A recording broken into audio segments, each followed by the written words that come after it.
Saudações, amigos e irmãos. Vocês estão no canal Reformadores da Igreja, o canal que traz os melhores vídeos para fortalecer seu conhecimento na graça de Deus. Antes de ouvir essa mensagem, eu convido você a se inscrever nesse canal e a clicar no sininho das notificações para continuar sempre ligado aqui nos novos vídeos que surgirem no canal. E agora, nós vamos assistir a mensagem de hoje.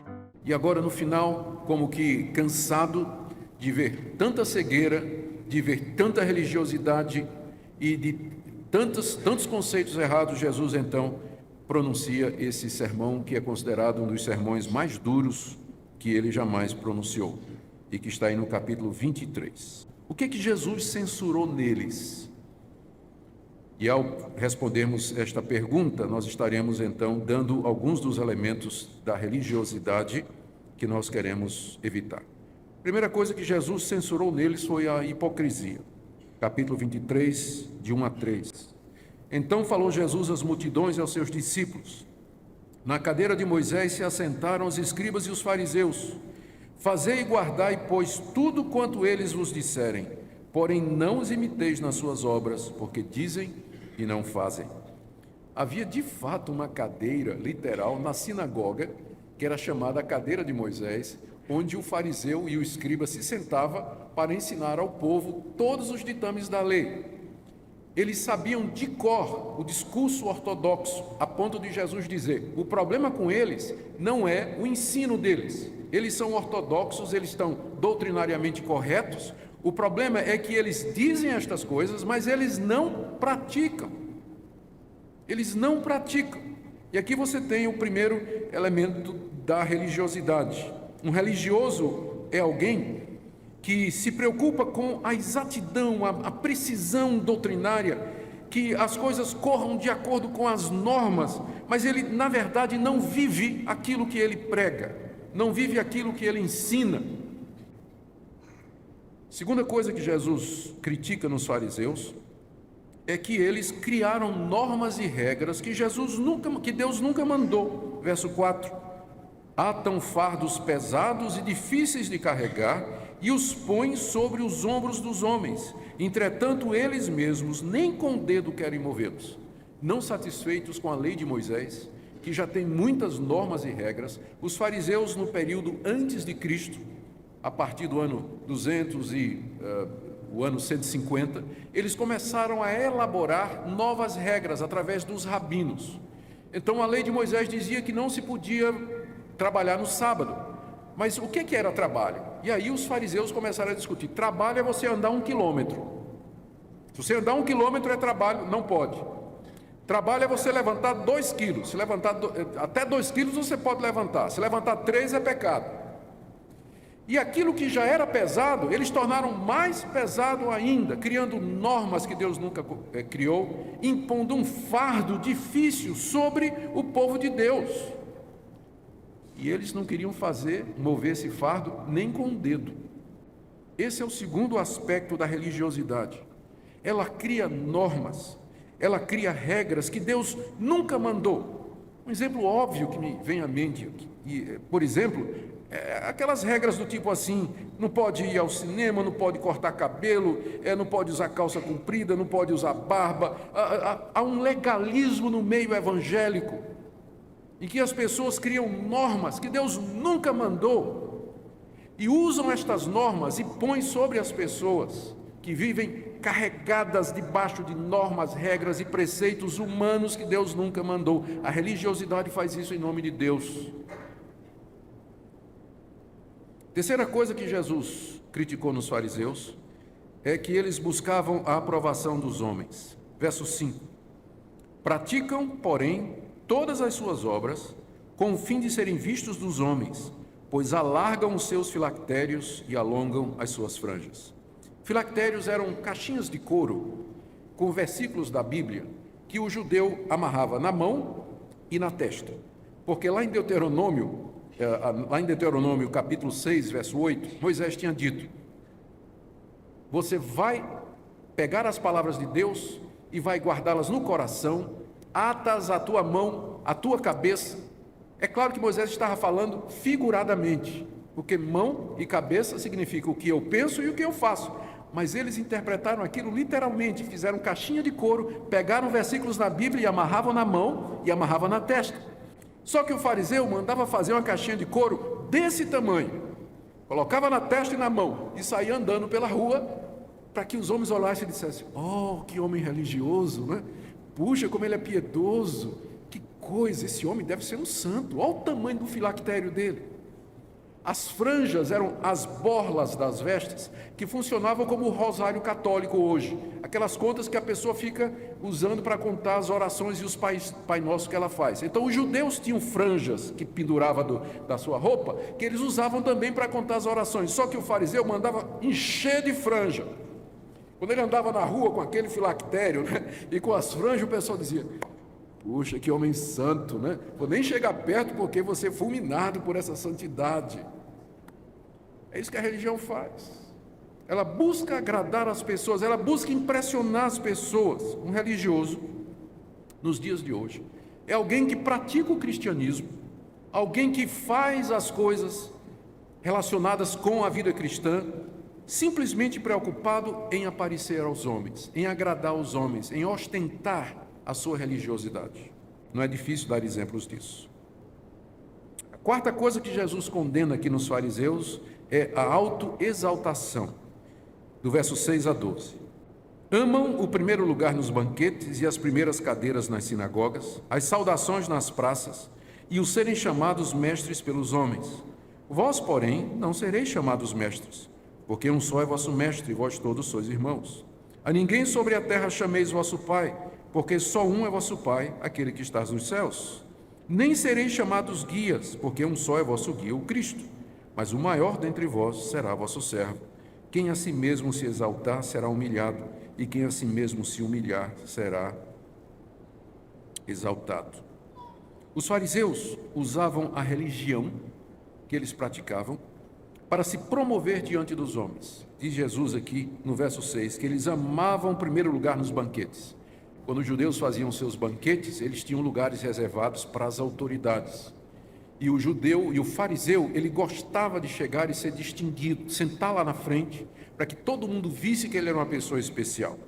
E na sinagoga também, quando não era na cadeira de Moisés, havia os primeiros lugares nas sinagogas, que eram bancos reservados para as pessoas especiais, e o fariseu fazia questão de sentar ali, para que todo mundo pensasse que ele era uma pessoa especial.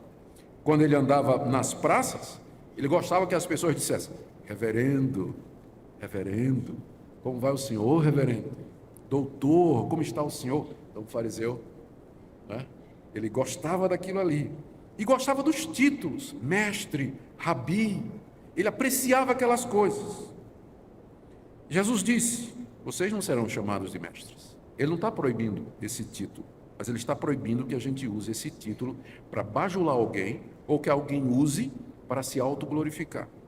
Um só é o vosso mestre, e todos vós sois irmãos. A ninguém sobre a terra chameis vosso pai. É claro que o Senhor Jesus não está dizendo que eu não possa me referir ao meu progenitor como pai.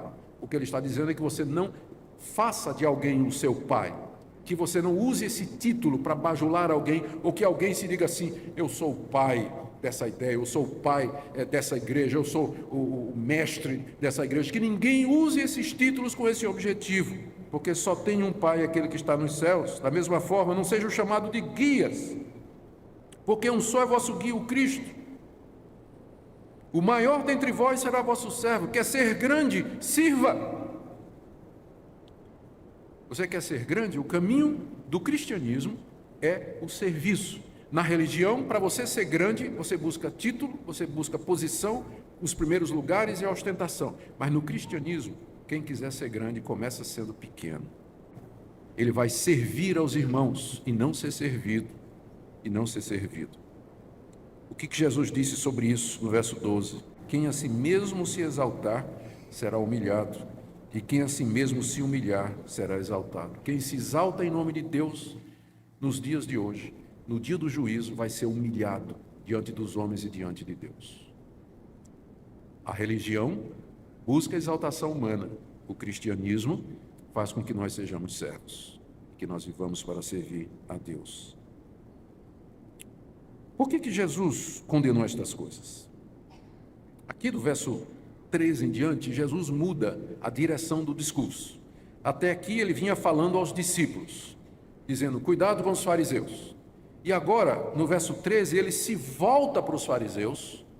Parece que os fariseus estavam na audiência. Imagina eles ouvindo o que Jesus está falando, né? Pense num sermão duro. E os fariseus estavam lá. É fácil falar dos fariseus pelas costas, mas os fariseus estavam ali na audiência. E Jesus agora se volta para eles e pronuncia 8 ais. Ai de vocês, ai de vocês, ai de vocês, 8 vezes. Esses ais são como que condenações. Ai de vocês, porque vocês serão condenados por estas coisas. E que coisas são estas? Por que Jesus condenou então essa religiosidade farisaica? Vamos ver estas coisas em seguida.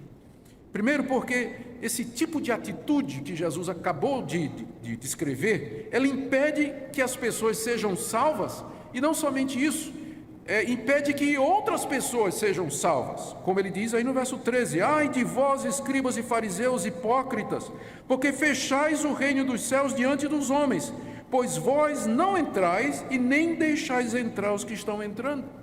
Os escribas e fariseus deveriam estar abrindo o reino de Deus para as pessoas, porque eles conheciam a lei, eles conheciam a palavra de Deus, eles conheciam o que Deus havia ensinado através dos profetas, através de Moisés, através de Davi. Eles eram os conhecedores daquilo que Deus havia dito no Antigo Testamento.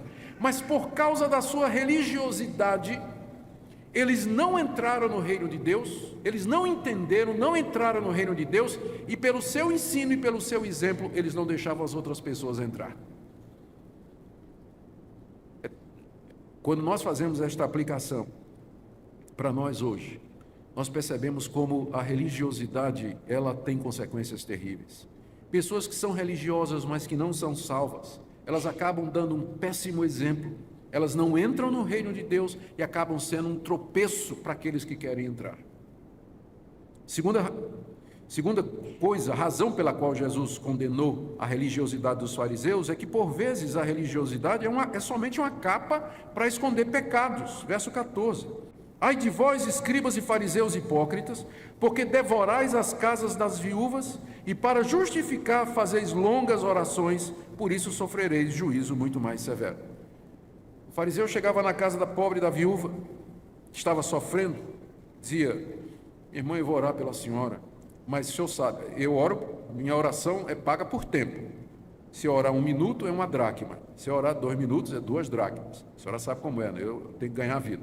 Então, liga aí não o parquímetro, o oraçãozímetro, né? Liga aí, o taxímetro. E começava a orar e fazia longas orações, porque na verdade ele queria se valer da inocência ou da ingenuidade da coitada da viúva, usando a religião como meio de esconder e camuflar a sua ganância, o amor ao dinheiro. Gente, da mesma forma, a religiosidade às vezes é uma capa para pecados mais sérios. Eu já acompanhei casos e conheço casos de gente que estava na igreja, super zeloso, frequentava todas as reuniões de oração, não perdia um culto, ela tinha várias atividades, exercia ministérios, era oficial da igreja, e de repente se descobre que tudo aquilo era uma capa, que na verdade aquele homem era desonesto, aquele homem era ladrão, casos de imoralidade, de bater na mulher. Mas na igreja ninguém suspeitava. Às vezes a religiosidade é uma capa apenas para esconder pecados graves e terríveis. Por isso Jesus condena a religiosidade, porque o religioso ele fica se justificando, ele se justifica através dessas práticas. Terceiro ai, verso 15, Jesus condena essa religiosidade porque ela leva as pessoas ao inferno. Veja o verso 15. Ai de vós, escribas e fariseus hipócritas, porque rodeais o mar e a terra para fazer um prosélito, e uma vez feito, tornais filho do inferno 2 vezes mais do que vós. Os fariseus eram extremamente ativistas, eles eram evangelistas, Eles saíam de porta em porta, eles saíam evangelizando, e eles queriam que quem não era judeu se tornasse judeu. Especialmente é isso que chamava de prosélito. O prosélito era um gentil, um não judeu, que tinha sido convertido ao judaísmo e tinha se circuncidado e passava agora a ser considerado como judeu. Os fariseus percorriam, faziam qualquer esforço. Jesus diz aqui que eles rodeiam o mar e a terra, iam para qualquer lugar para conseguir adeptos, mas no final esses coitados eram 2 vezes filhos do inferno. Por isso que Jesus condenou os fariseus, porque a religiosidade leva as pessoas ao inferno. As pessoas que praticam aquilo que Deus não mandou, ou praticam aquilo que Deus mandou pelos motivos errados. Elas podem parecer religiosas, elas podem enganar o seu coração com atos religiosos, e na verdade nunca nasceram de novo, nunca foram regeneradas, não conhecem a graça de Deus, nunca tiveram um encontro verdadeiro com Deus. Por isso que a religiosidade é tão perigosa e perniciosa e conduz para o inferno, porque a pessoa pensa que porque ela é religiosa, porque ela vai à igreja, porque ela dá dízimo, porque ela está no ministério, porque ela é pastor, porque é pregador, ela pensa que aquilo é uma evidência de que ela está salva. Pode não ser. Por isso Jesus adverte: ai de vocês, escribas e fariseus, porque vocês conduzem outras pessoas à condenação. A quarta razão pela qual Jesus condenou a religiosidade dos fariseus é porque a religiosidade, e preste atenção nisso aqui, gente, foca no que é secundário e acaba esquecendo o que é mais importante na vida cristã. Tem 2 ais aqui que tratam disso, eu vou ler os 2 em sequência. É do verso 16 ao 23. Ai de vós, guias cegos, que dizeis: quem jurar pelo santuário, isso é nada, mas se alguém jurar pelo ouro do santuário, fica obrigado pelo que jurou. Insensatos e cegos, qual é o maior, o ouro ou o santuário que santifica o ouro? E dizeis: quem jurar pelo altar, isso é nada. Quem, porém, jurar pela oferta que está sobre o altar, fica obrigado pelo que jurou. Cegos, pois qual é o maior, a oferta ou o altar que santifica a oferta? Portanto, quem jurar pelo altar, jura por ele e por tudo que sobre ele está. Quem jurar pelo santuário, jura por ele e por aquele que nele habita. Quem jurar pelo céu, jura pelo trono de Deus e por aquele que no trono está sentado. Ai de vós, escribas e fariseus hipócritas, porque dais o dízimo da hortelã, do endro e do cominho, e tendes negligenciado os preceitos mais importantes da lei, a justiça, a misericórdia e a fé. Devíeis, porém, fazer estas coisas sem omitir aquelas, guias cegos, que coais o mosquito e engolis o camelo. O que é que esses 2 ais têm em comum? É que em ambos os casos, o que Jesus está condenando aqui é que os fariseus, eles focavam nas coisas secundárias e miúdas e esqueciam o quadro maior, o que era mais importante. E é isso que o religioso faz. Ele está preocupado com as coisinhas pequenas, está preocupado com os detalhes, com arranjos aqui e acolá, e ele se esquece das grandes coisas, das grandes virtudes, dos pontos centrais do cristianismo. No caso dos fariseus, primeiro, a questão do juramento. Era comum jurar entre os judeus. Na verdade, a Bíblia não proíbe o juramento, ela proíbe o juramento falso. Em algumas ocasiões, como diz a nossa confissão de fé, o juramento é lícito. Mas os fariseus faziam disso uma coisa banal. Veja como é que se manifesta a religiosidade. Eles diziam assim: quem jurar pelo templo de Jerusalém, pelo santuário, isso não é nada. Mas se você fizer um juramento pelo ouro que você traz, você fica devendo. Por que o judeu queria pegar a consciência de quem jurava pelo ouro? Porque eles ficavam com ouro. Aí dizia: se você jura pelo altar, não é nada, mas se você jurar pela oferta que você traz sobre o altar, você fica devedor. Por que eles faziam isso? Eles não estavam preocupados com a oferta da pessoa, no sentido de que a pessoa fosse aceita por Deus e perdoada por Deus. Ele estava de olho na oferta. E aí eles inventaram isso aí. E Jesus os repreende dizendo: cegos, quem é maior? O que é que santifica o ouro? É o templo. O que é que santifica a oferta? É o altar. Você jura pelo céu, você está jurando por Deus. Tudo leva a Deus. Será que vocês não percebem? Jesus diz para ele: vocês estão cegos, vocês estão torcendo a palavra de Deus e focando nas coisas secundárias por causa do interesse mesquinho de vocês. Mesma coisa, no verso 23, vocês dão dízimo da hortelã, do endro e do cominho. Os fariseus tinham roça no quintal de casa, né? E eles davam 10% da alface, da tomate, do legume, do endro, do cominho. Era meticuloso, ele media direitinho, 10%, tinha que trazer para a igreja, 10%. Essa questão do líquido, do bruto, não interessa, era sempre pelo bruto, né? Vou dar tudo. Era meticuloso para dar aquilo. Mas ele, na hora, ele esquecia as coisas mais importantes da lei: a justiça, a misericórdia e a fé. Alguém pode estar tão preocupado com as coisas da igreja, da organização, do templo, do andamento dos serviços e aquela atividade toda, fazendo detalhezinho aqui, que a pessoa acaba se esquecendo que cristianismo não é isso. É muito mais do que isso. Religião é quando você torna estes equipamentos, estes recursos, este lugar e as atividades em um fim em si mesmo. Mas estas coisas existem para nos levar a Deus, ao seu Filho Jesus Cristo. Estas coisas existem para nos levar a viver vidas santas, retas e justas, ou como disse Jesus, na busca da justiça, da misericórdia e da fé. Às vezes as pessoas se dedicam a acessórios da igreja, como se fosse a própria religião em si verdadeira, e perdem de vista a coisa mais importante, como Jesus disse: coa o mosquito e engole o camelo. O mosquito era um inseto considerado impuro. Aí o judeu, para não correr o risco de engolir um mosquito, tudo que ele ia beber, ele botava um coador por cima. Então ele bebia com um coador para não correr o risco de um mosquitinho entrar ali. Ele era muito cuidadoso nisso. Mas ao mesmo tempo ele engolia o camelo, que era também um animal imundo, era o maior animal que o judeu conhecia. Então é óbvio que Jesus está dizendo aqui. Ele está condenando aquela atitude do religioso, que ele é meticuloso com coisas secundárias. E ele esquece de ser santo, ele esquece de orar, ele esquece de amar, ele esquece de exercer misericórdia, ele esquece de exercer e praticar a justiça. Quinta razão pela qual Jesus condena aquela religiosidade é porque ela leva as pessoas a se preocupar com o que é externo e esquecer o que é interno. Mais uma vez, 2 ais sobre isso, do verso 25 a 28, o que é que nós lemos? Ai de vós, escribas e fariseus hipócritas, porque limpais o exterior do copo e do prato, mas estes por dentro estão cheios de rapina e intemperança.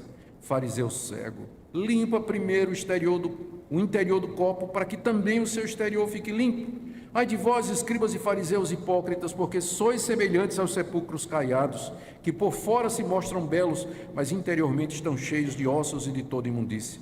Assim também vós exteriormente pareceis justos aos homens, mas por dentro estáis cheios de hipocrisia e de iniquidade. Jesus usa 2 figuras para ilustrar esse ponto aqui, da religiosidade. Primeiro, a lei cerimonial que mandava que o judeu fizesse determinadas lavagens. O que acontecia era o seguinte: o judeu, quando ia ao mercado comprar alimentos, poderia ser que lá houvesse gentios, não judeus, que estivessem manipulando aqueles alimentos, ou que os alimentos tivessem sido manipulados por alguém que não era de fato um judeu conservador. Para evitar se contaminar, ele levava tudo aquilo para casa e lavava. Copo, pratos, alimentos, tudo era lavado. Mas não era por uma questão de higiene, era por uma questão de religião. Uma questão de religião. Jesus condena o fato de que eles se preocupavam com o exterior e por dentro eles estavam cheios de rapina e de iniquidade e de pecado e de corrupção. A religião se preocupa com o exterior da pessoa, com normas, com regras, e esquece a necessidade de intimamente você ser uma pessoa convertida, de quebrantamento do coração, de fé verdadeira, de um amor que parte do coração. Não é só não adulterar, mas também não pensar em adultério. Não é só matar, mas também não querer que o seu irmão morra. Jesus explicou isso lá no Sermão do Monte. Vocês ouviram que foi dito: não adultere, mas eu digo, quem olhar para uma mulher com intenção impura no coração já adulterou com ela. A religião se preocupa com o aspecto interno, mas o cristianismo diz: o Deus que fez o exterior é o Deus que vê o interior também. Então tem que ter essa preocupação com a vida interior. A segunda ilustração que Jesus diz é das sepulturas. Verso 27, ele chama os escribas e fariseus a sepulcros caiados. As sepulturas que eram caiadas, embelezadas. O fariseu gostava de fazer isso, embelezar as sepulturas dos antigos. Só que a sepultura, ela é bonita por fora, mas por dentro você está cheio de podridão, de ossos decompostos, de carne pútrida. E assim Jesus diz: vocês são sepulcros caiados, vocês estão preocupados em adornar o exterior para parecer justo aos homens, mas por dentro vocês estão completamente corrompidos. A última razão pela qual Jesus aqui condena a religiosidade dos fariseus é porque ela impede que os religiosos ouçam a palavra de Deus. Do verso 29 a 32, ai de vós, escribas e fariseus hipócritas, porque edificais os sepulcros dos profetas e adornais os túmulos dos justos. E dizeis: se tivéssemos vivido nos dias de nossos pais, não teríamos sido seus cúmplices no sangue dos profetas. Assim contra vós mesmos testificais que sois filhos dos que mataram os profetas. Enchei vós, pois, a medida de vossos pais. O que Jesus está dizendo aqui? No Antigo Testamento, na época do Antigo Testamento, Deus mandou profetas para falar aquele povo religioso. Deus mandou Isaías, Jeremias, mandou Ezequiel, Oséias, Joel, Amós, homens a quem Deus revelou a sua palavra e que Deus levantou para dizer ao povo: quem é que mandou vocês virem aqui me adorar? Pense no começo de Isaías. Quem é que mandou vocês virem me adorar? Vocês estão com as mãos sujas, vão primeiro praticar a justiça e depois venham me adorar. Eu não quero nem ouvir os cânticos de vocês. É o início de Isaías. Eu quero que vocês pratiquem a justiça, que vocês façam o que é correto. Depois venham e vamos arrazoar. Ainda que seus pecados sejam vermelhos como a escarlata, se tornarão brancos como a lã. Todo mundo conhece essa passagem. Era isso que o profeta fazia no Antigo Testamento. Deus levantava o profeta para trazer o povo religioso de volta à verdade. O que o povo de Israel fazia com os profetas? Rejeitava, apedrejava, matava. Não queria ouvir. A história da Bíblia, do Antigo Testamento, é a história de Deus tentando convencer aquele povo a voltar à verdade. E o povo rejeitando, matando, prendendo, apedrejando os enviados de Deus. E agora, na época de Jesus, os escribas e fariseus disseram: se a gente vivesse naquela época, a gente não tinha feito isso. Nós somos melhores do que os nossos pais, porque se a gente tivesse vivido na época de Isaías, nós teríamos aceitado a palavra de Deus. Jesus disse: seus hipócritas, vocês estão prestes a me matar, vocês estão tramando planos para me matar, vocês estão urdindo aí a maneira como é que vocês vão me pegar e me matar.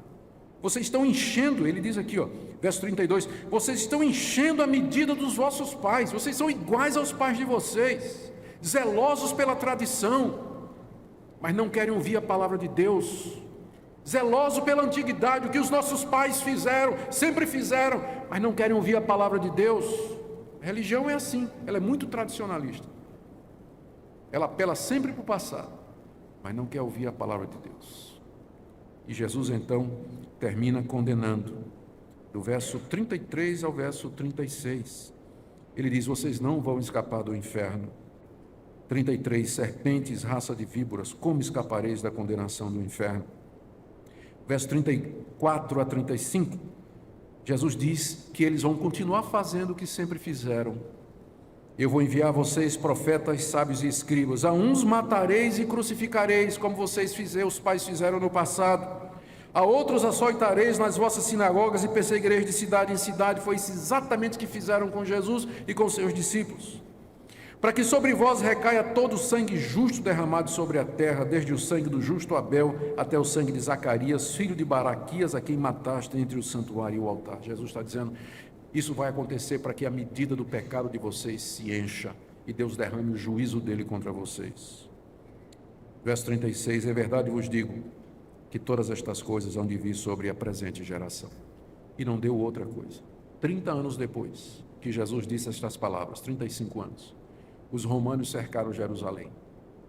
E depois de um cerco de 3 anos, entraram na cidade, mataram mais de 500 mil judeus. Espalharam judeus por toda parte, destruíram o templo e a cidade, arrasaram o templo no seu fundamento. cumprindo a palavra de Jesus, do juízo de Deus contra aquela geração. Queridos, como eu disse, eu seria desonesto nos comparar com os escribas e fariseus, mas preste atenção no que eu vou dizer. Você sabe que você está virando religioso quando você está mais preocupado com o arranjo de flores, o lugar do coral, a roupa do pastor, do que com a pregação. Você sabe que você está virando religioso quando você leva mais tempo se preparando diante do espelho, antes do culto, do que se preparando espiritualmente para participar do culto. Você sabe que está virando religioso quando você não consegue aturar os erros dos outros, contudo é muito tolerante com os seus e dos seus familiares. Você sabe que está virando religioso quando você participa de todas as atividades da igreja e não tem mais tempo para a sua família e para estar sós com Deus. Olá, meus irmãos e minhas irmãs, obrigado por terem acompanhado a mais um vídeo em nosso canal. Nós queremos convidá-lo, se você ainda não for inscrito no nosso canal, a inscrever-se no canal de forma gratuita e também deixar um like nesse vídeo, porque isso ajuda o YouTube a enviar o vídeo para você sempre que nós atualizarmos aqui e colocarmos um vídeo novo. Você também pode acompanhar essa pregação na íntegra clicando no link que está aqui abaixo, onde você será direcionado ao vídeo original completo, bem como também o canal do Reverendo Augusto Nicodemos, que está aqui abaixo na descrição. Nós temos que refletir sobre essa mensagem, uma mensagem que nos chama a nos autoexaminarmos, a nos auto-observarmos e ver se muitas vezes a nossa conduta não é exatamente essa de um fariseu. Nós muitas vezes temos nos apegado a aspectos externos, a comportamentos, a questões ligadas a costumes, a hábitos e pouco temos nos preocupado com as coisas ah, ligadas à santidade, à nossa vida de comunhão com Deus, aquilo que de fato é o cerne, o coração da fé. Infelizmente, as igrejas estão muitas vezes permeadas por pessoas assim, que se preocupam mais com detalhes externos, detalhes pequenos, coisas superficiais, e o centro do Evangelho, o centro da mensagem do Evangelho tem sido então deixado de lado. Pessoas que não vivem o que pregam, pessoas que infelizmente vivem distantes da palavra de Deus. Que o Senhor nos ajude a não sermos assim, que o Senhor nos auxilie a buscarmos sempre viver uma vida reta, não como um religioso, mas um crente nascido de novo, verdadeiramente.